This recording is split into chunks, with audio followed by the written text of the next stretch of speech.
ఏమిటి? ఏమైంది ఇక్కడ? Watchman AD? అన్నాడతను అనుమానాస్పదంగా చూస్తూ. నా ముఖంలో భావాలు చటుక్కున మార్చాను. ఫ్రెండ్, నాకు కాళ్ళు చేతులు ఆడటం లేదు. ప్రక్క లాబరేటరీలోంచి శాన్యురా కేక వినిపించింది. పాము పాము అంటూ. మీ వాచ్‌మ్యాన్ లోపలికి వెళ్ళాడు. తర్వాత ఏ శబ్దమూ వినపడలేదు. ప్లీజ్ నువ్వు చూడు, పాము ఇద్దరిని కాటేసిందేమో అన్నాను బెంగపడుతూ. నువ్వు కదలక, రైఫిల్ నా గుండెల్లో గుచ్చుతూ అన్నాడతను కర్కశంగా. ఎడం చేత్తో మెల్లిగా తలుపు లోపలికి తోశాడు.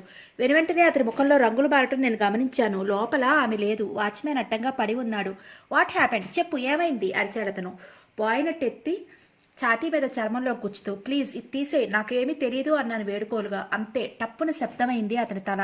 అదే సమయంలో జర్క్ తీస్తూ పక్కకి గెంతాను. రైఫిల్ జారిపోవటం, అతని గింగిరాలు తిరుగుతూ నేల మీద విరుచుకుపట్టడం ఒకేసారి జరిగాయి. గాల్లోకి ఎత్తిన రైఫిల్ బట్టను దించుతూ అతని వెనుక శాన్యోరా విజయగర్వంతో నిలబడి ఉంది. వెల్డన్ శాన్యోరా, కోబ్రా వచ్చే టైం అయింది. నువ్వు కోబ్రా గతితాళం పగలకొట్టి రేషన్ సామాగ్రి తీసుకురావాలి. ఇదిగో ఇక్కడ 3 గుర్రాలు ఉన్నాయి. 2 సిద్ధం చేస్తాను. వెనుక భాగం నుంచి పారిపోవాలి మనం. ముందు వైపు సర్వెంట్స్ కాటేజీలున్నాయి. పైగా కోబ్రా ఎదురయ్యే ప్రమాదం ఉంది. I want fast action. Sanyora ఓ రైఫిల్తో అక్కడి నుంచి మాయమైంది. రెండో రైఫిల్ కలెక్ట్ చేసుకుని పెద్ద పెద్ద అంగలు వేస్తూ స్టేబుల్ వైపు నడిచాను. గుర్రాల మీద జీను వేసి మచ్చిక చేసుకోవడానికి వాటి మెడ నిమురుతూ అసహనంగా ఎదురు చూస్తున్నాను శాన్యోరా కోసం. 5 నిమిషాల్లో ప్రత్యక్షమైంది శాన్యోరా సగం నిండుగా ఉన్న ఓ గోనె సంచిని మూసుకొస్తూ. ఏం దొరికే? అడిగాను ఓ గుర్రాన్ని బయటికి లాగుతూ. వాటర్ క్రాన్, breads, tafia, cigarettes, matches, binoculars, 2 జతల కోబ్రా బట్టలు, అద్దం, దువ్వెన కూడా అందామె జీను సవరించి గుర్రం ఎక్కుతూ. భయంకర్, నీకు హార్స్ రైడింగ్ వచ్చినా? లేకపోతే నా గుర్రం ఎక్కువ అందామె గుర్రం మీద సామగ్రి సవరిస్తూ. నవ్వుతూ శాన్యోరా వైపు చూశాను. మై డియర్ మాజీ లేడీస్ పై, నేను క్యావెలరీలో కూడా కొన్నాళ్ళు పనిచేశాను. మోకాలు హుక్లో పెట్టి గుర్రాన్ని అధిరోహించాను. ఇద్దరం పగ్గాలు కదిపాం. పెద్దగా సకిలిస్తూ గుర్రాలు ఓసారి 2 కాళ్ళ మీద పైకి లేచాయి. మళ్ళీ ప్రయత్నించాను గుర్రం వీపు తడుతూ. ఈసారి బాణంలా ముందుకు దూకాయవి. అంతే, వెనకాల వైపు చెక్కల ఫెన్సింగ్ టపటపా విరిగింది. సరిగ్గా అదే సమయంలో దూరంగా జీప్ శబ్దం వినిపించింది. శాన్యోరా, ప్రమాదం తరుముకు వస్తోంది. మేక్ ఇట్ గాలప్ అరిచాను బూట్ కాలుతో గుర్రం పక్కలో పొడుస్తూ. మరుక్షణం 2 గుర్రాలు అడవిలోకి ఆఘమేఘాల మీద పరిగెట్టాయి. అప్పటికి 2 మైళ్ళు దాటి అడవిలో ప్రయాణించాం. ముందు నా గుర్రం పరిగెడుతోంది. వెనకాల శాన్యోరా గుర్రపు డెక్కల చప్పుడు వినపడుతోంది. తీవ్రంగా ఆలోచిస్తున్నాను. మేము బయలుదేరినప్పుడే దగ్గరవుతున్న జీపు చప్పుడు వినపడింది. అంటే కోబ్రా ఈ పాటికి విషయం తెలిసి మమ్మల్ని జీపులో వెంటాడుతూ ఉంటాడు. ఉన్నట్టుండి తటారున ముందుకు తోలబోయి నిలదొక్కున్నాను. అప్పటికే ఆలస్యం అయిపోయింది. నా గుండెలో రైళ్లు పరిగెత్తసాగాయి. గుర్రం ముందు 2 కాళ్ళు నేలలో కూరుకుపోతున్నాయి. ఏమైంది? వాలిపోయిన గుర్రం మేంచి చటుక్కున దిగాను కిందకి. నా గుండెలు దడదడలాడాయి. నేను అడుగులు వేసింది కూడా ఊబి నేల మీదనే. శాన్యోరా, స్టాప్ యువర్ హార్స్ అన్నాను ఊబిలో గింజుకుంటూ. ఊహించని పరిణామం అది. వెనకాల వస్తున్న శాన్యోరా బలంగా ఆపింది గుర్రాన్ని. నా మోకాళ్ళు ఊబి నేలలోకి మెత్తగా దూసుకుపోతున్నాయి. ఊబిలో సకిలిస్తూ గింజుకుంటున్న గుర్రాన్ని ఆధారంగా బలంగా పట్టుకున్నాను. ఇప్పుడు గుర్రం నేను కూడా కదిలే కొద్దీ జారిపోతున్నాం. భయంకర్, భయంకర్ భయాందోళనలతో ముందుకొస్తున్న శాన్యోరాని చూసి హడిలిపోయాను. శాన్యోరా, ఆగు. ఒక్క అడుగు కూడా ముందుకు వేయక. నా ముందు ఉన్నదంతా భయంకరమైన ఊబి నేల. అడుగు ముందుకు వేశావో నాతో పాటు పాతాళంలోకి దిగిపోతావు. జాగ్రత్తగా ఆలోచించి తెలివిగా ప్రవర్తించు అన్నాను గట్టిగా. మరమనిషిలా నిలబడిపోయింది శాన్యోరా. క్షణక్షణానికి ఊబిలో దిగబడిపోతున్నాను. భయంకరమైన ఊబి. కాలి కింద ఆధారం లేదు. మరో నిమిషంలో నా ముఖం కప్పబడిపోతుంది. ఊబిలో గించుకుంటున్న గుర్రాన్ని అప్రయత్నంగా అలా పట్టుకునే ఉన్నాను. అయితే దానికి కూడా నా పరిస్థితే. అది అలా కొట్టుకుంటుంటే బురద చిమ్మి నా ముఖం మీద ఎగురుతోంది. దగ్గరలో ఏ చెట్టు కొమ్మ లేదు. గుర్రం శరీరాన్ని పట్టుకుని పైకి ఎగురుదామంటే మరో 5 నిమిషాల్లో గోబ్రా వచ్చేసి ఒంటరిగా మిగిలిపోయిన శాన్యోరాని తీసుకుపోతాడు. శరీరంలో అణువడుగున నీరసం ఆవహిస్తోంది. బలంగా గుర్రం మెడని పట్టుకున్నాను. అయితే ఆ ఆధారం ఎంతోసేపు లేదు. గింజుకోటంలో గుర్రం శరీరం మరింత చోటు చేసుకుని నెమ్మదిగా దూసుకుపోయింది. 2-3 బుడగలు పైకి తేలాయి. సజీవ సమాధి అయిపోయిందా విశ్వాస ప్రాణి. ఇప్పుడు నాకు అసలు ఆధారం లేదు. నా గుండెలు అలసిపోయాయి. పిచ్చిగా కాళ్ళు అటు ఇటు ఆడించాను ఆధారం కోసం. అదే నేను చేసిన పొరపాటు పని. శూన్యంలో కాళ్ళు కదిపినట్లయింది. నా బరువైన శరీరం మెడదాకా మూసుకుపోయింది. ఇంకా ఎంత లోతుందో 1-2 క్షణాలు అంతే. ముక్కుదాకా మూసుకుపోతాను. ఊపిరి. అవే నా ఆఖరి క్షణాలు. ఉన్నట్లుండి గాల్లోకి ఎత్తిన నా కుడి చేతికేదో ఉచ్చులా పడింది. మరుక్షణం ఎవరో తాకినట్లు బిగుసుకుంది. నా కళ్ళు బురదతో తడిసిపోయాయి. మస్తిష్కంలో ఏదో ఆశారేఖ తడుక్కుమంది. ఎడంచేతిని స్వాధీనంలోకి తెచ్చుకుని కుడిచేతి ఉచ్చువైపు తడిమాను. అడవి తీగ. శాన్యోరా జ్ఞాపకం వచ్చింది. కుడి చేతి ఉచ్చు పట్టి బలమైన అడవి తీగను ఎడంచేత్తో కూడా అడ్డుగా పట్టుకున్నాను. శాన్యోరా లాగుతోంది కాబోలు. 2 క్షణాల్లో నా ముఖం బురదలోంచి పూర్తిగా బయటికి వచ్చింది. బలంగా లాగడం వల్ల జర్రున పైకి జారుతున్నాను. కొంతసేపటికి తేకుతూ శాన్యోరా ఉన్న చోటికి వచ్చాను. బురద పట్టిన దేహంతో శాన్యోరాకి కొంచెం దూరంలో నిల్చున్నాను. థ్యాంక్స్ శాన్యోరా, సరైన సమయంలో బయటికి లాగేవన్నాను నోరు చుట్టూ చెవుల చుట్టూ అంటుకున్న బురదని తుడుచుకుంటూ. అవన్నీ తర్వాత. కోబ్రా ఏ క్షణంలోనైనా ఇక్కడికి రావచ్చు. ఈ గుర్రం మీద ఇద్దరం పారిపోదాం. తొందర ఎక్కువ భయంకర అందామె నా చేతిని బలంగా గుర్రం వైపు లాగుతూ. ఈ బురద బట్టలతో నీ వెనక కూర్చోనా? స్టాప్ టాకింగ్ రబ్బిష్ అందామె హుక్లో కాలు వేసి గుర్రం ఎక్కుతూ. మౌనంగా ఎక్కి ఆమె వెనకాల కూర్చున్నాను. కుడివైపు దారి మళ్లించు శాన్యోరా అన్నాను. అదే సమయంలో మా ఇద్దరికి జీపు చప్పుడు వినిపించింది వెనక నుంచి. గుర్రం వేగంగా పరిగెడుతోంది. చెట్ల మధ్య నుంచి అటు ఇటు చూస్తున్నాను. శాన్యోరా వెనక కూర్చుని. దూరంగా ఏటవాలుగా ఉన్న కొండలు గుట్టలు కనపడుతున్నాయి. ఆకాశంలో నిలువునా లేచిన చెట్లు, గుబురుగా ఏపుగా ఎదిగిన పొదలు, వాటికి అల్లిబిల్లిగా చుట్టేసుకుని బ్రతుకుతున్న తీగలు. వాటిని చూస్తుంటే సూర్యకాంతి కోసం చెట్లు పడే తపన వల్లనే అడవుల్లో చెట్లు అంత ఎత్తుగా ఎదుగుతాయని ఎవరో బాటనీ ప్రొఫెసర్ అన్న మాటలు గుర్తుకొచ్చాయి నాకు. ఉన్నట్లుండి గుర్రం కాలు మడతపడి దబాలున ముందుకు కాళ్ళ మీద పడింది. ఇసుక బస్తాల్లా ప్రక్కన పడ్డాం మేము. లేవబోయి మళ్ళీ తూలి పడ్డాను నేను. మళ్ళీ లేచాను. ఈసారి తూలి పడలేదు. శాన్యోరా నేలమించి లేచి ఒళ్ళు దులుపుకుంది. భయంకర్ ఎందుకు ఒళ్ళు తిరిగినట్లయింది? శాన్యోరా భూకంపం చెప్పాను. 2 క్షణాల పాటు ఉంది. అందుకే గుర్రం కూడా స్లిప్ అయి ఉంటుంది. ఎర్త్క్వేక్ అంది ఆశ్చర్యంగా శాన్యోరా నిలబడిపోయి. అవును, కోబ్రా నివాసానికి 2 మైళ్ళ దూరంగా ఒక కొండ ఉంది. దాని చుట్టుపక్కల ప్రాంతాల్లో భూకంపాలు తరచుగా వస్తుంటాయని చెప్పాడు కోబ్రా. అంటే? శాన్యోరా కేసి సూటిగా చూశాను. అది వేడిని దాచుకున్న అగ్నిపర్వతం నా మాటలు పూర్తి కాకుండానే ఎక్కడో దూరంగా ఫట్ ఫట్ మన పెద్ద శబ్దాలు వినిపించసాగాయి. భయంకర్, ఏమిటా శబ్దాలు? శాన్యోరా బైనాక్లర్స్ క్విక్ అరిచాను. తటారున ఆమె గుర్రెం వద్దకు కదిలి దానిమీద అమర్చిన గోనె సంచిలో చెయ్యి పెట్టింది. మరుక్షణం బైనాక్లర్స్తో ఆమె చెయ్యి బయటికి వచ్చింది. శాన్యోరా, నేను చెట్టు ఎక్కి ఆ గందరగోళం ఏంటో చూసి వస్తాను. నువ్వు ఆ శబ్దాలకి గుర్రం హడిలిపోయి పారిపోకుండా చూడు అన్నాను. ఆమె చేతిలోని బైనాక్లర్ లాక్కుంటూ. మౌనంగా నిలబడిపోయి తల ఊపిందామే. ఫటఫట శబ్దాలు వినపడుతూనే ఉన్నాయి. గబగబా ఓ పొడవైన చెట్టుని ఎన్నిక చేశాను. తాటి చెట్టులా ఉందది. అటు ఇటు కొమ్మలు లేవు. చివరన మాత్రం వెడల్పాటి ఆకులు మట్టలు ఉన్నాయి. బైనాక్లర్స్ మెడలో వేసుకున్నాను. ఓ బలమైన అడవి తీగను చెట్టు చుట్టూ నా నడుముకి కలిపి కదలటానికి వీలుగా కాస్త లూజుగా ఉండేటట్టు బిగించాను. చరచరా పైకి ఎక్కసాగాను. కాళ్ళు చేతులు గీరుకుపోతున్నాయి. పట్టుదలతో 4 నిమిషాల్లో ఆ పొడవైన చెట్టుని అధిరోహించాను. నడుం చుట్టూ జారిపోకుండా అడవి తీగ కాపాడుతోంది. ఒక చేత్తో చెట్టును పట్టుకుని మరో చేత్తో మెడలో వేలాడుతున్న బైనాక్లర్స్ కళ్ళ ముందు పెట్టుకున్నాను. అంతే, నా గుండెలు దడదడలాడాయి. 2 నిమిషాలు స్థాణువులా అలాగే చూస్తూ ఉండిపోయాను. బైనాక్లర్స్ కళ్లకు వెల్డింగ్ చేయబడ్డట్టు. శాన్యోరా గొణిగాను అస్పష్టంగా. Bhayankar, you got anything? కింద నుంచి కేక పెట్టింది శాన్యోరా. చెట్టును అలాగే పట్టుకుని క్రిందకు చూశాను. శాన్యోరా ఆతృతగా పైకి చూస్తూ కనపడింది. చెట్టు చుట్టూ ఉన్న నా చెయ్యి వణుకుతోంది. శాన్యోరా, మనకి 3 ప్రమాదాలు అన్నాను క్రిందకు చూస్తూ. షూట్ ఇట్ క్విక్ అరిచింది శాన్యోరా కింద నుంచి. క్రిందకు వచ్చి చెప్తానన్నాను యంత్రపు మనుషులా. జర్రుని జారాని కిందకి. చుట్టూ చెట్టు మెత్తగా లేదని తెలిసి కూడా అరచేతులు తొక్కలు రేగాయి. క్రిందకి దిగేసరికి దూరంగా ఇంకా చప్పులు వినపడుతూనే ఉన్నాయి. పరిగెత్తుకు వచ్చి నా భుజం పట్టుకుంది శాన్యోరా. డార్లింగ్ అందామె కంగారుగా. శాన్యోరా, వాతావరణంలో ఏదైనా మార్పు గమనించావా? ఒక్క క్షణం నా కళ్ళల్లోకి చూస్తూ ఉండిపోయింది శాన్యోరా. అవును, వేడిగా మారింది వాతావరణం. చెమటలు పడుతున్నాయి విపరీతంగా. What the hell on earth happened? అగ్నిపర్వతం బద్దలైంది అన్నాను ఒక్కసారిగా. పక్కలో బాంబు పేరినట్లు అదిరిపడింది శాన్యోరా. ఎస్టీఆర్ లావా విజృంభిస్తోంది. శరవేగంతో మరగపెట్టిన నూనెలా దూరంగా రకరకాల జంతువులు పిచ్చి పిచ్చిగా పరిగెడుతున్నాయి ప్రాణభయంతో. చెట్లు చేమలు మాడి మసైపోతున్నాయి. లావా ఒక పాయ ఇటువైపు వచ్చేస్తోంది దావానలంలాగా. గబగబా మాట్లాడాను. అంతేకాదు శాన్యోరా, కోబ్రా జీపులో మనకు ఫర్లాంగు దూరంలో ఉన్నాడు. అతనికి మనకి వన్యమృగాలకి ఇప్పుడు రక్షణ లేదు. ప్రకృతి వికృత చేష్టలు చేస్తోంది. లావా పల్లం వైపు పారే నదిలా పొంగుతూ ఇటువైపు పారుతోంది. దాని వేగాన్ని మనం లెక్క కట్టలేం. మనం కొద్దిసేపట్లో కోబ్రాకి దొరికిపోవచ్చు. లేదా పిచ్చి భయంతో గెంతులేస్తున్న ఆ సమస్త జంతు ప్రాణులు మనల్ని తొక్కేసి చంపొచ్చు. చివరికి మన శవాలు కూడా మిగలవు. ప్రతి ఎముక బూడిద అవుతుంది ఆ లావాలో ఐక్యమై. శాన్యోరా వణుకుతున్న శరీరంతో నిలబడిపోయింది. శాన్యోరా, ఆమెను కదిపాను. నా ఒళ్ళంతా అప్పుడే ఉక్కబోసేస్తోంది. ఉలిక్కిపడి పిచ్చిదానిలా నా వైపు చూసింది శాన్యోరా. శాన్యోరా, ఏదో ఆలోచించు. మానవ ప్రయత్నం చేయాలి కదా కనీసం. భయంకర్ శనిబారి నుండి తప్పించుకుని ఎముడి పాలపడ్డట్టయింది. నా బుర్ర పనిచేయడం లేదు అంది బేలగా. శాన్యోరా, నాకు ఐడియా ఉంది అన్నాను నెమ్మదిగా. అటు చూడు, ఏదో వాలుగా కొండల పంక్తి గుట్టలుగా పడి ఉండి గోడ కట్టినట్లుందక్కడ. లావా ఇటువైపు ప్రవహించి ఆ కొండల క్రింది భాగం దాకా మాత్రం ఆక్రమించుకునే ప్రమాదం ఉంది. అంటే అంది ముఖం మీద చెమట కర్చీఫ్తో తుడుచుకుంటూ. 5 నిమిషాల్లో లావా ఈ ప్రాంతాన్ని ముంచేస్తుంది. ఈలోగా మనం ఎక్కువ ఎత్తు లేకుండా బాగా ఏటవాలుగా ఉన్న ఒక కొండని ఎన్నుకుని అధిరోహించాలి. Then only we will be at safe side. Sanyora ఇంకా ఆలోచించలేదు. చివ్వును గుర్రం మీద ఎక్కింది. అరక్షణంలో ఎగిరి ఆమె వెనక సెటిల్ అయ్యాను.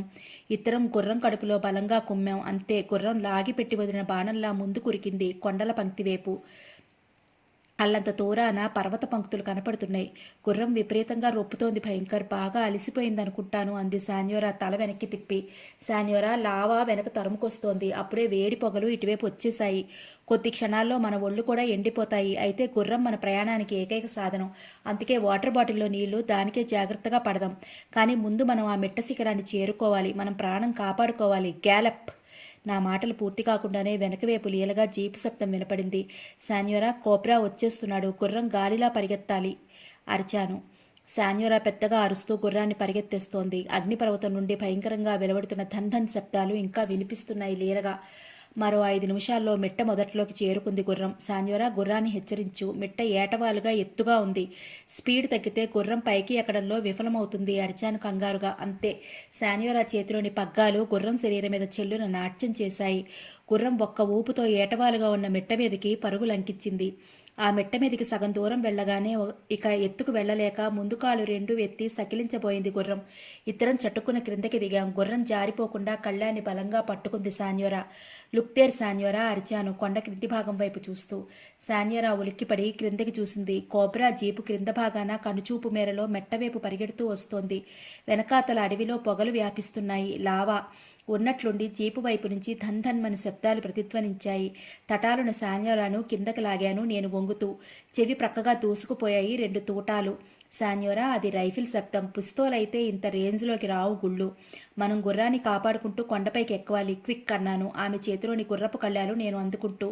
ఇద్దరూ ఏటవాలుగా ఉన్న ఉపరిభాగం వైపు గబగబా నడవసాగాం. గుర్రాన్ని శిఖరం వైపు లాగుతున్నాను. శాన్యోరా జాగ్రత్తగా నడుస్తూ గుర్రం వెనుక వైపు నుంచి గుర్రాన్ని అదిలిస్తోంది. తూటాలు పేలుతున్న శబ్దం వినవస్తోంది. ఎక్కువ ఎత్తు లేకపోవడం వల్ల 5 నిమిషాల్లో శిఖరం చేరుకున్నాము. అక్కడ ఉన్న ఓ పెద్ద కొండరాయి వెనుక అలసటగా కూలపడి స్వేచ్ఛగా నిట్టూర్పు విడిచాను. శాన్యోరా గుర్రం మించి బరువైన గోనెసించి తెంచి అందులోని వాటర్ క్యాన్ తీసింది.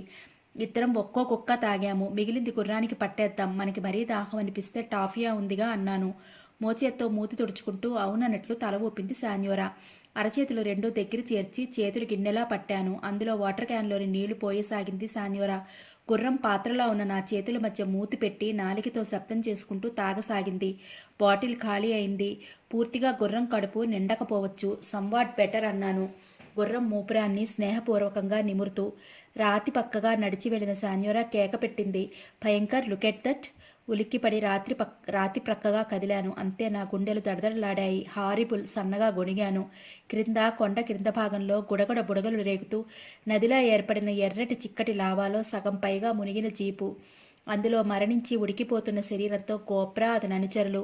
మళ్ళీ నా నోరు తడారిపోయినట్లయింది. శాన్యోరా చేతులు నా భుజాల మీద పడ్డాయి.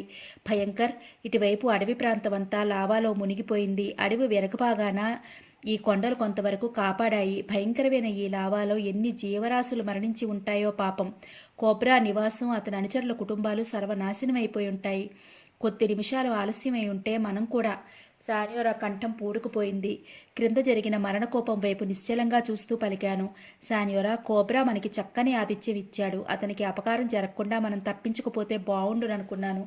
అమ్మాయి చనిపోయింది, కానీ ఆపరేషన్ జయప్రదంగా జరిగింది అన్నట్లయింది. రాక్షస పైశాచికమైన కోరికలతో కోబ్రా మరణించాడు. అతని ఆత్మశాంతి కొరకు భగవంతుని ప్రార్థించుదాం. మౌనంగా తల ఊపింది శాన్యోరా. 2 నిమిషాల పాటు కళ్ళు మూసుకున్నాను. కోబ్రా ఆకారం మనోనేత్రాల ముందు ఒక్క క్షణం ప్రత్యక్షమై మాయమైంది. God may his soul rest in peace అంటూ మనసులోనే దేవుడిని ప్రార్థించాను. తరువాత వాలుగా ఉన్న కొండ వెనుక భాగం వైపు పరిశీలనగా చూశాను. సూర్యుడు నడినెత్తి మీదకొచ్చాడు. డ్రెస్ మార్చుకున్నాను. భయంకర్, ఇంకా తరగని అడవి ఉంది ఎదురుగా. సత్యాన్ని అన్వేషిస్తూ ఋషులు పాకులాడినట్లు దేనికోసమో బయలుదేరిన మనం చెట్టు పుట్టలు గాలిస్తున్నామంది శాన్యోరా విచారంగా. బరువెక్కన గుండెతో గుర్రాన్ని మైల్డ్గా మెట్టమించి కిందకి దింపుతూ మెల్లగా అడుగులు ముందుకు వేశాం శాన్యోరా నేను. హార్స్ రైడ్ చేస్తూ చీకటి పడే వేళకు దాదాపు 10 మైళ్ళు ప్రయాణించాం శాన్యోరా నేను. అంతా అయోమయంగా ఉంది మాకు. ఈ అరణ్యంలో మేము ఎటువైపు ప్రయాణిస్తున్నామో, పోర్టు సూడాన్ సరిహద్దులకు దగ్గరగా వెళ్తున్నామా లేక దూరంగానా అన్న సమస్యలు ప్రశ్నార్థకంగా మాత్రం మిగిలిపోయాయి. మానసికంగా ఎంతో అలసిపోయామిద్దరం. ఈ దిక్కులేని చోట ఒకరినొకరు ఓదార్చుకోవటం తప్ప ఇప్పట్లో మేం చేయగలిగిందేమీ లేదు. చీకటి పడింది. ప్రయాణం సాగదు. గుర్రాన్ని ఓ చెట్టుకు కట్టేశాను. తినడానికి బాగా పచ్చిక ఉన్న చోట ఓ వృక్షం మీద గంటసేపు శ్రమపడి తయారు చేసిన మంచం మీద నేను శాన్యోరా నడుం వాల్చాం. వెంట తెచ్చుకున్న రొట్టె తిని టాఫియా గొంతు వరకు పట్టించేశాం. గుర్రపు స్వారీ కదలికల వల్ల ఏర్పడ్డ శారీరక అలసట వలనైతేనే, ఆలోచనల వల్ల ఏర్పడిన మానసిక శ్రమ వలనైతేనే, ఈ రెండింటి తర్వాత టాఫియా డ్రింక్ వల్ల ఏర్పడిన మత్తు వలనైతేనే మొత్తానికి ఆ రాత్రి మత్తుగా నిద్రపోయాం. భయంకర్ ఎవరో తట్టి లేపినట్లయి విసుగ్గా పక్కకు దొల్లాను. కాసేపు పడుకొని శాన్యోరా మత్తుగా గొణిగాను ప్రక్కకు దొర్లుతూ. జారి పడబోయి కళ్ళు తెరిచేసరికి నేను పడుకున్నది మంచే అని గుర్తొచ్చింది. కళ్ళెదురుగా శాన్యోరా ముఖం కనిపిడింది. గుడ్ మార్నింగ్ డార్లింగ్ బద్ధకంగా గొడిగాను మంచం మీద నడుం వాల్చి కూర్చుంటూ. శాన్యోరా జవాబివ్వలేదు. ఆమె ముఖం వర్షం కురవబోయే ముందు ఏర్పడే ముసురు పట్టిన ఆకాశంలా ఉంది. ఆమె పెదిమలు బిగుసుకుని ఉన్నాయి. ఆమె భుజాలు పట్టుకుని ఊపాను. శాన్యోరా ఏం జరిగింది? అలా ఉన్నావు అన్నాను కంగారుగా ఆమె వైపు చూస్తూ. క్రిందకు చూడు అందామె పళ్ళు బిగించి దుఃఖాన్ని ఆపుకుంటూ. ఉలిక్కిపడి క్రిందకు చూశాను. అంతే, నా శరీరం చలిజ్వరం వచ్చినట్లు వణికింది. విచారం కాలిపొట్టిన వ్రేల్లోంచి తలలోకి తన్నుకొచ్చింది. నోరు తడారిపోయింది. క్రింద చెట్టుకు కట్టిన అశ్వం మమ్మల్ని ఆ నిర్జర అరణ్యంలో ఎంతో దూరం మోసి సహాయపడిన అశ్వం అక్కడే ఉంది. కానీ బ్రతికి లేదు. సగం తినేయబడిన కళేబరం. ఎర్రగా వికృతంగా అక్కడక్కడా పొడుచుకు వచ్చిన ఎముకలతో, మచ్చగా ఎముకల కూడుతో ఏదో భయంకర అడవి మృగం దాన్ని ఆరగించింది. దానికి కట్టిన తోలుతాడు చెట్టుకు వేలబడుతూ అలాగే ఉంది. అరచేతులతో ముఖాన్ని కప్పుకున్నాను. What a bad morning, what an ill luck incident Sanyora. శనిదేవత మనల్ని వెంటాడుతోంది. రాత్రి అలసిపోయిన మెదట కేవలం మన షెల్టర్ విషయం కంగారు పడ్డాం. కానీ గుర్రం రక్షణ విషయం ఆలోచించలేదు. కనీసం మనం చప్పుడు కూడా వినలేదు. బహుశా ఇంటాక్సికేటెడ్ టాఫియా వల్ల అన్నాను బొంగురుగా. శాన్యోరా చేయి నా చేతి మీద కదిలింది. I'm sorry Bhayankar. నాకు ఆ ఆలోచన ఎందుకో దేవుడు పుట్టించలేదు. లేకపోతే వంతుల వారిగా కాపలా కాసేవాళ్ళం. రైఫిల్ ఉండి కూడా రక్షించుకోలేకపోయాం గుర్రాన్ని. మళ్ళీ మనం కాలినడకన ఎన్ని 100 మైళ్ళు నడవాలో, ఎన్ని ప్రమాదాలు ఎదుర్కోవాలో. భారంగా పలికింది మూర్తీభవించిన శోకమూర్తిలా ఉన్న శాన్యోరా మనం ఇలాంటి విషయాలకే అఫెండ్ అయితే ఎదుట రాబోయే ప్రమాదాలను ఎదుర్కోలేమేమో. Please make yourself comfortable. 10 నిమిషాలు బరువుగా గడిచాయి. మంచం మీద తలగడగా వేసుకున్న గోనె సంచి విప్పి కెటిల్ అగ్గిపెట్టి coffee powder pack, condensed milk tin బయటికి తీశాను. ఇద్దరం చెట్టు దిగి ఆకులతో మంట చేశాం. కెటిల్లో కండెన్స్డ్ మిల్క్ పోసి వేడి చేసి ఇన్స్టెంట్ కాఫీ పౌడర్ కలిపాను. హాట్ కాఫీ గొంతులోంచి వెచ్చగా దిగిన తర్వాత ప్రాణం తేరుకున్నట్లు అనిపించింది. శాన్యోరా పిలిచాను. తలెత్తి నా వైపు చూసింది. ఈ చీర మార్చేయి. మనం వెంట తెచ్చిన 2వ సఫారీ సూటు వేసుకో. నడవడానికి, అవసరమైతే పరిగెత్తడానికి వీలుగా ఉంటుంది. ఆలోచిస్తూ ఇక్కడ కూర్చోవటం వల్ల ఉపయోగం నాకు కనపట్టం లేదు. 2 నిమిషాల్లో రెడీ అవ్వు.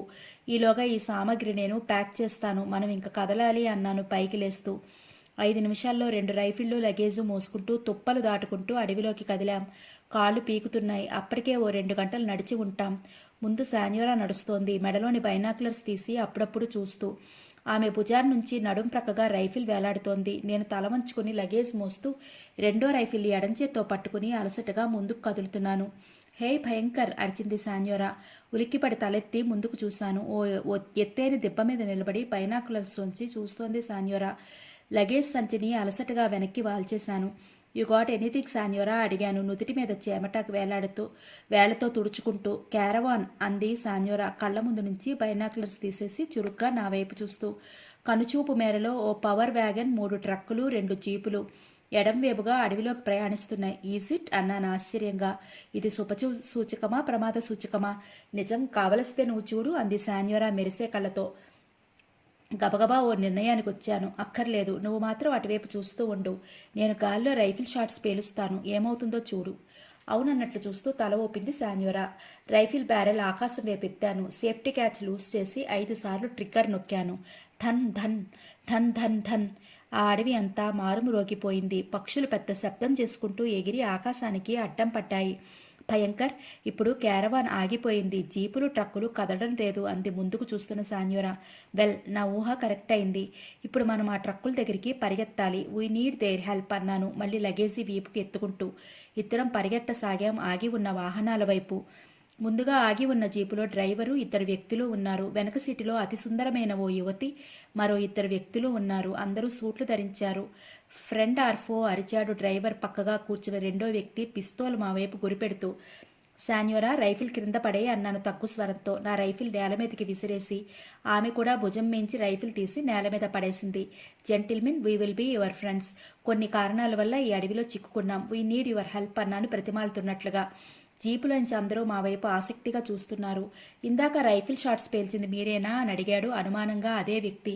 I'm sorry about it sir, మీరు చాలా దూరంలో ఉన్నారు. మేం పరిగెట్టుకొచ్చే లోపున మీరు మాయమైపోవచ్చు, అందుకే రైఫిల్ షాట్స్ పేల్చాను. నా శ్రమ ఫలిచింది, మీరు ఆగారు అన్నాను. పిస్తోల్ వ్యక్తిలో అనుమానం మాయమైనట్లు నాకు అనిపించింది. 2 నిమిషాలలో వాళ్లలో వాళ్ళు ఏదో చర్చించుకున్నారు. అతను పిస్తోలు కోటు జేబులో పెట్టుకుని కిందకి దిగాడు. పెద్ద పెద్ద అంగలతో మా ముందుకు వచ్చాడు. దాదాపు 50 ఏళ్లుంటాయి అతనికి. యాష్ కలర్ సూట్ ధరించాడు.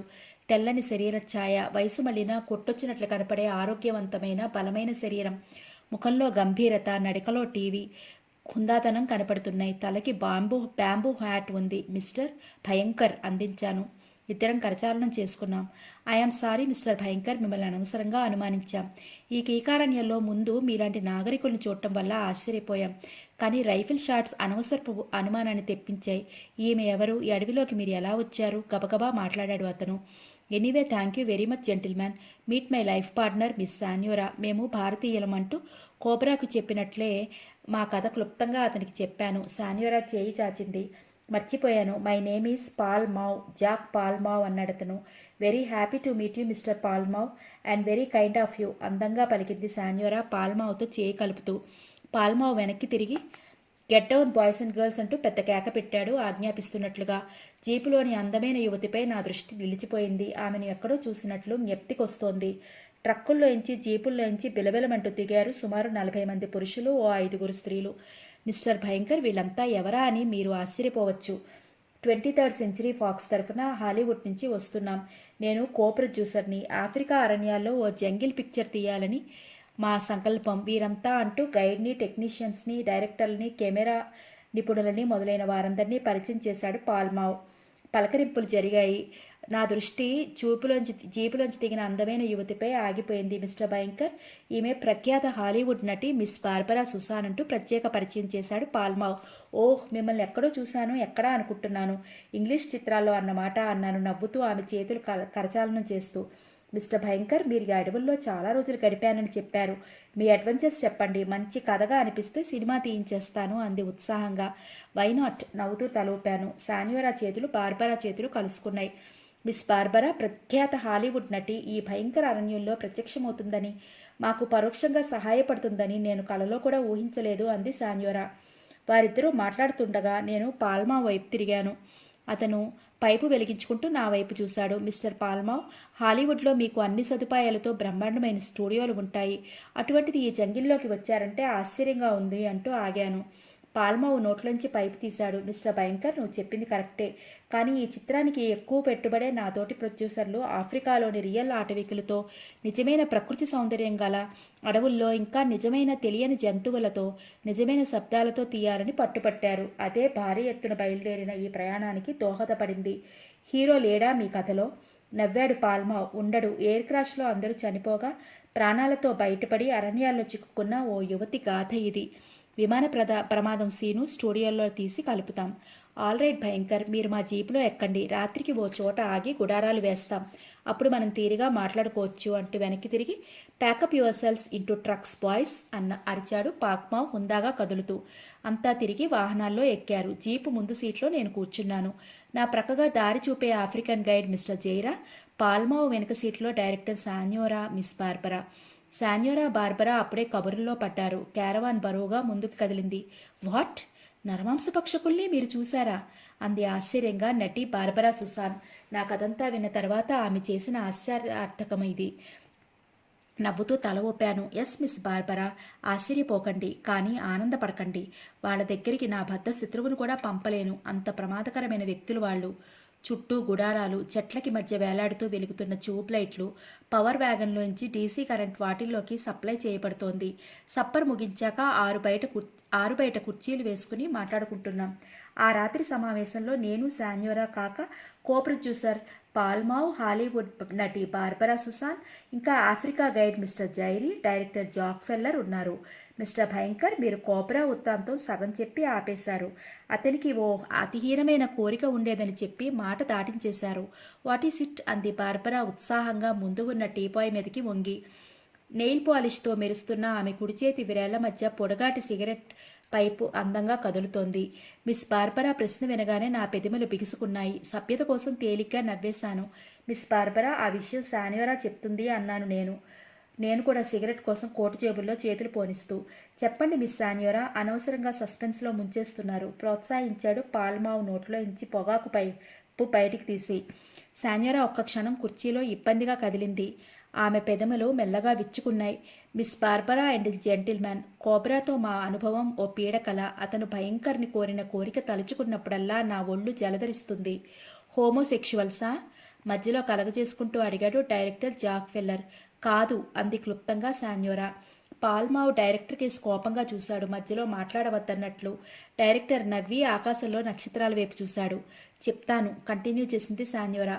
కోబ్రా ఓ భయంకర మానసిక వ్యాధిగ్రస్తుడు. ఓ రోజు అతను పడగ్గదిలోకి వెళ్ళాడు. మెత్తగా పరుపుగా పరుచుకున్న జంతు చర్మాలను చేత్తో తడిమాడు.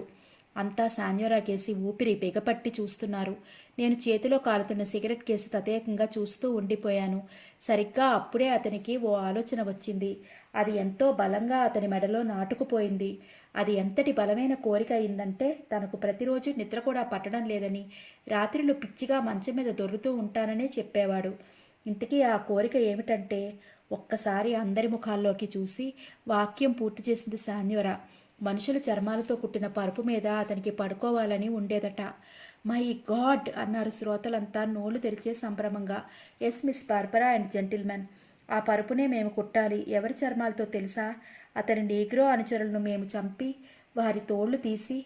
ఇట్ ఈస్ జస్ట్ హారిబుల్ అరిచారంతా ఒక్కసారిగా. బరువైన గుండెతో తల ఊపింది శాన్యోరా. ఇట్ ఈస్ ట్రూ మిస్టర్ పాల్మావ్ అన్నాను మధ్యలో కలగజేసుకుంటూ. అటువంటి మానసిక వ్యాధి పూర్వం మనుగడలో ఉండేది. మీరు హిట్లర్ చరిత్ర చదివే ఉంటారు. అతని కాలంలో ఓ జర్మన్ ఆఫీసర్ భార్య. Yes mister Bhayankar, I got it, నాకిప్పుడే జ్ఞాపకం వస్తోంది అంది బార్బరా. ఆమె పేరు ఇల్స్కోచ్. తన హబ్బీ క్రింద పనిచేస్తున్న సైనికులను తన అందంతో ఊరించి పడగ్గదిలోకి ఆహ్వానించి దారుణంగా చంపించేది. ఆ మనిషి చర్మాలను తలగడ లేబులుగాను, బెడ్షీట్లుగాను, టేబుల్ ల్యాంప్ షేడ్స్గాను కుట్టించుకునేది. ఆమె కరెక్ట్ అంటూ ఆగింది. That's it Susan. అదే విధమైన మానసిక రుగ్మత మాకు కోబ్రాలో కనిపించింది. అతని కోరిక తీర్చడానికి మమ్మల్ని పావులుగా ఉపయోగించాలని చూశాడు. లక్కీగా మేము ముందుగానే ఎస్కేప్ అయ్యాం. తర్వాత అతను లావాలో కలిసి చనిపోయాడు.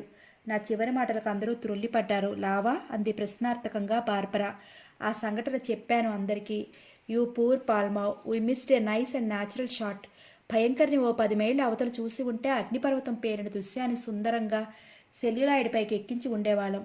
స్టాప్ ఇట్ సుసాన్ అరిచాను అకస్మాత్తుగా. అందరూ త్రుళ్ళిపడి నా కేసు చూశారు. మెల్లగా తేరుకున్నాను. I'm sorry miss Susan and gentlemen.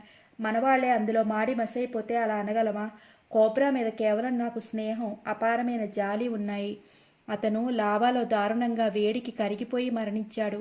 ఆ దృశ్యం చూసి దాన్ని మీరు సరదాగా చటుక్కున పైకి లేచి నా భుజం మీద చేయి వేసింది Barbara. I'm sorry mister Bhayankar. నోరు జారాను. మీ హృదయం గాయపడుతుందని ఊహించలేదు. ఆమె మేనర్స్కి సంతోషిస్తూ కృతజ్ఞతాపూర్వకంగా ఆమె వైపు చూశాను. It's all right miss Susan, నేనే తొందరపడ్డాను అన్నాను బరువుగా నవ్వుతూ. మిస్టర్ పాల్మావ్, నేను అడిగిన సంగతి ఏం చేశారు అంది నవ్వుతూ శాన్యోరా. యా అంటూ ఏదో జ్ఞాపకం వచ్చినట్లు కోటు జేబులో చెయ్యి పెట్టి మడత పెట్టబడిన డ్రాయింగ్ షీట్ బయటికి తీశాడు పాల్మావ్. మడతలు విప్పి షీట్ని టీపాయ్ మీద పరిచాడు. ఆతృతంగా చూశాను ఆ కాగితంలోకి. అది ఓ మ్యాప్. ఆఫ్రికా అరణ్యాలకు సంబంధించినదని అర్థమైంది హెడ్డింగ్ చూసిన తర్వాత. Look over here mister Bhayankar and miss Sanyora అంటూ గొంతు సవరించుకుని పాల్మావ్ వైపు తిరిగేసి పట్టుకుని అందులోంచి ప్రాంతాలకేసి చూపించసాగాడు. ఇక్కడ నుంచి మరో 40 మైళ్ళ దూరంలో మాసై అనే ఓ ఆటవిక జాతి గ్రామం ఉంది. వాళ్లకు నాగరికులు లేదా ఇతర ప్రాంతాల నుంచి వచ్చేవారంటే ఎంతో ఇష్టమని, ఎంతో స్నేహభావంతో ఉంటారని మా గైడ్ జైరీ చెప్తున్నాడు. అంతేకాదు మా ప్రొడ్యూసర్ను తెలుసుకున్న విషయాలను బట్టి ఇది అత్యంత సుందరమైన ప్రదేశం. మా పిక్చర్ షూటింగ్కి అన్ని విధాలా వీలైన న్యాచురల్ అండ్ సూపర్బ్ లొకేషన్. మాసై తెగ మనుషులు సహాయంతో మా షూటింగ్ కొనసాగుతుంది. మిస్టర్ భయంకర్, ఇదంతా మీకు ఎందుకు చెప్తున్నానంటే మాసై గ్రామం నుంచి దాదాపు 100 మైళ్ళు మీరు ప్రయాణిస్తే పోర్ట్ సుడాన్ సరిహద్దుల్లోకి చేరతారు. ఆ మాట అమృతప్రాయంలా తోచింది నాకు. మళ్ళీ మనుషుల మధ్యకి వెళ్తాం. ఈ దారిని వెళ్తే అడిగాను కుతూహలంగా చూపుడు విరేలతో మరో లైన్ చూపిస్తూ. మిస్టర్ భయంకర్, నేను చెప్పింది అడ్డదారి. ఈ రూట్లో మీరు వెళ్తే దాదాపు 150 మైళ్ళు ప్రయాణించాల్సి ఉంటుంది. కుడివైపు కూర్చున్న జైరీ దగ్గాడు. పాల్మావు చెప్పింది నిజం మిస్టర్ భయంకర్. అంతేకాదు ఆ దారి మీకు ప్రయాణించడానికి వీలుగా ఉండదు. దారి కట్టంగా దట్టంగా కొన్ని మైళ్ళ పొడవునా అలుముకుపోయిన వృక్షాలు ఇంకా వివిధ రకాల న్యాచురల్ అబ్స్ట్రక్షన్స్ బాధ ఉంది అన్నాడు జైర్. Thank you for the guidance gentlemen. మేము మొదటి పద్ధతిలోనే ప్రయాణిస్తాం.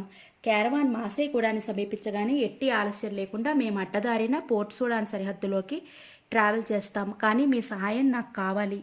ఏమిటది అన్నాడు పాల్మావ్. అప్పుడు మాకు మీరు ఓ జీపుని ఇచ్చి పుణ్యం కట్టుకోవాలి చెప్పాను అర్థింపుగా చూస్తూ. గలగలా నవ్వాడు పాల్మావ్. అదేం పెద్ద సహాయం కాదు మిస్టర్ భయంకర్. 6 నెలలకో వాహనం మారుస్తుంటాం మేము హాలీవుడ్లో. It's all right. కెపాసిటీ విషయంలో కూడా పర్వాలేదు. మిగతా వెహికల్స్లోకి సర్దుకోగలం. Very kind of you sir అన్నాను హృదయపూర్వకంగా. Thank you very much sir అంది సాన్యోరా. ఓకే ఓకే, ఈ రాత్రికి ఇక సంభాషణలు చాలించి మనం పడుకోవడానికి విడిపోదాం అన్నాడు పాల్మావ్ పైకి లేస్తూ. మిస్టర్ భయంకర్, మీ ఇద్దరికీ ఆ గుడారం కేటాయించామన్నాడు పాల్మావ్ పైపు ఉన్న చేత్తో అర్ధచంద్రాకారంలో కట్టబడిన టెంట్స్లో ఓ టెంట్ వైపు చూపిస్తూ.